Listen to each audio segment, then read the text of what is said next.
दोस्तों आज की इस वीडियो में हम बात करने वाले हैं सच्चिदानंद हीरानंद वात्स्यायन अज्ञेय जी की कविता असाध्य बीड़ा के बारे में।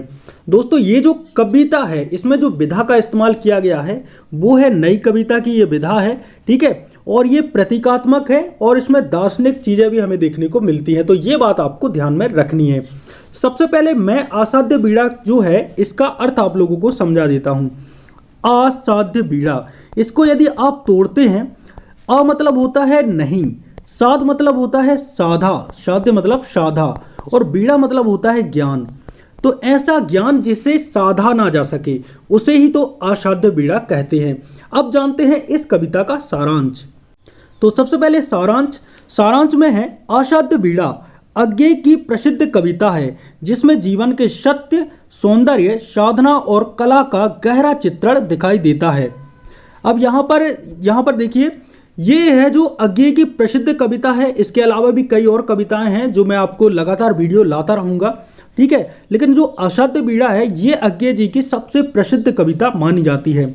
यह कविता एक प्रतीकात्मक कथा है, यानी कि इसमें प्रतीकों का इस्तेमाल किया गया है, जिसमें एक पुरानी कठिन बीड़ा को कोई भी बजा नहीं पाता। एक ऐसी बीड़ा है जिसका निर्माण करते हैं एक आदमी, और इस बीड़ा को कोई भी नहीं बजा पाता, लेकिन एक साधक आता है और अपने पूरे समर्पण से, साधना से और आस्था के साथ उस बीड़ा को बजाने में सफल होता है।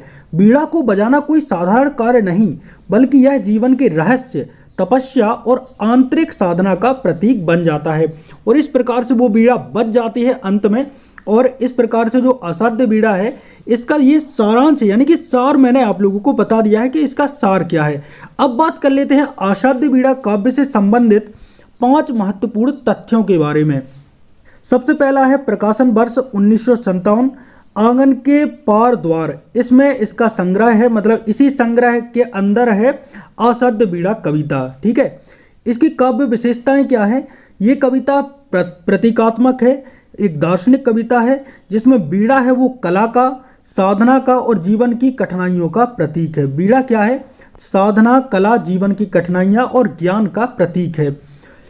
नंबर 3, अलंकार। इसमें कौन कौन से अलंकार हैं? रूपक, प्रतीक, उत्प्रेक्षा और बिंब, मतलब इनका बिंब हमें दिखाई देता है। रूपक का, प्रतीक का, प्रतीकात्मकता का, प्रतीकात्मक कविता है ही तो प्रतीकात्मक रहेगा ही।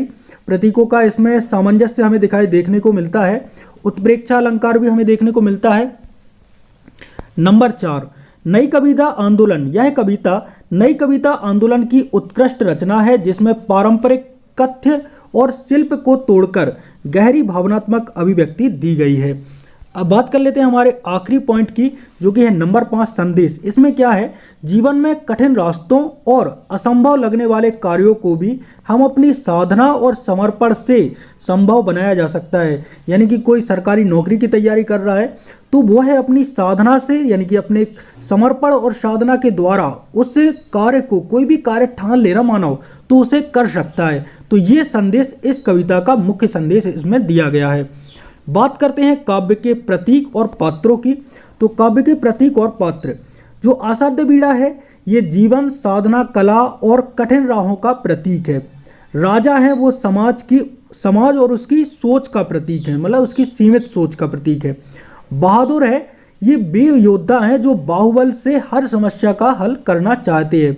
विद्वान है ये बौद्धिक वर्ग जो केवल ज्ञान के आधार पर समाधान ढूंढता है, उसका प्रतीक है। और अंत में जो है वो है साधक यानी कि बीड़ा वादक, वह पात्र जो पूरी श्रद्धा, प्रेम, साधना, इनसे असंभव को भी संभव करता है। ये जो साधक है यही बीड़ा को साधने का कार्य करता है। तो हमें साधक बनना है।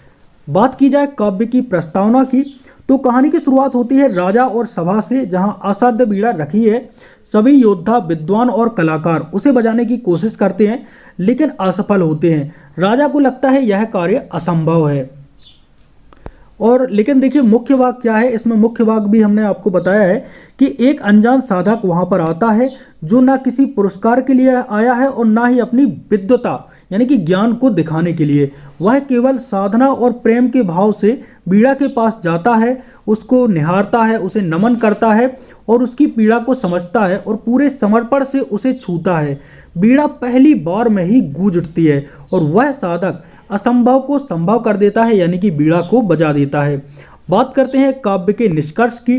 काव्य का निष्कर्ष है, कविता का निष्कर्ष यही है कि जीवन में हर असाध्य कार्य, यानी कि जिसे हम साध नहीं सकते, वह साधना, धैर्य और प्रेम से संभव हो सकता है। बाहुबल और केवल बुद्धि से हर काम नहीं अपन कर सकते, बल्कि आत्मा की गहराई और साधना से ही जीवन की कठिन बीड़ा बजाई जा सकती है। ये है काव्य का निष्कर्ष। बात कर लेते हैं संदेश की। इसमें मुख्य संदेश कवि क्या देना चाहते हैं? असंभव कुछ भी नहीं, बस सही दृष्टिकोण और साधना चाहिए। बाहुबल और विद्वता से बड़ी होती है श्रद्धा और प्रेम, यानी कि बाहुबल और विद्वता, ज्ञान, इससे भी बड़ा होता है श्रद्धा और प्रेम। तुम्हें यदि किसी के प्रति श्रद्धा और प्रेम है तो ये किसी भी बाहुबल से बड़ा है। हर कठिनाई में समाधान छिपा है, जरूरत है उसे समझने और साधने की। सच्ची सफलता आडंबर नहीं, भीतर के प्रेम और समर्पण से आती है, यानी कि आडंबर से नहीं आती, प्रेम और समर्पण से ही सच्ची सफलता आती है। तो दोस्तों, इस प्रकार से सच्चिदानंद हीरानंद वात्स्यायन अज्ञेय की जो कविता असाध्य बीड़ा है, इसका सारांश मैंने आपको बता दिया है। ठीक है, देखो सारांश मैंने बताया, मैंने पूरी कविता आपको नहीं बताई है। उसका जो मूल एक प्रकार से निचोड़ क्या है वो मैंने आपको आइडिया बता दिया है कि आप अब इस सारांश को पढ़ के एग्जाम में लिख सकते हैं। नेक्स्ट वीडियो मैं लाने वाला हूं नदी के द्वीप का, तो ये भी आपके पाठ्यक्रम में है, एमए हिंदी साहित्य के पाठ्यक्रम में ये भी है। तो यार वीडियो को लाइक और चैनल को सब्सक्राइब जरूर कर लीजिएगा। मिलते हैं एक और नए वीडियो के साथ, तब तक के लिए जय सिया राम।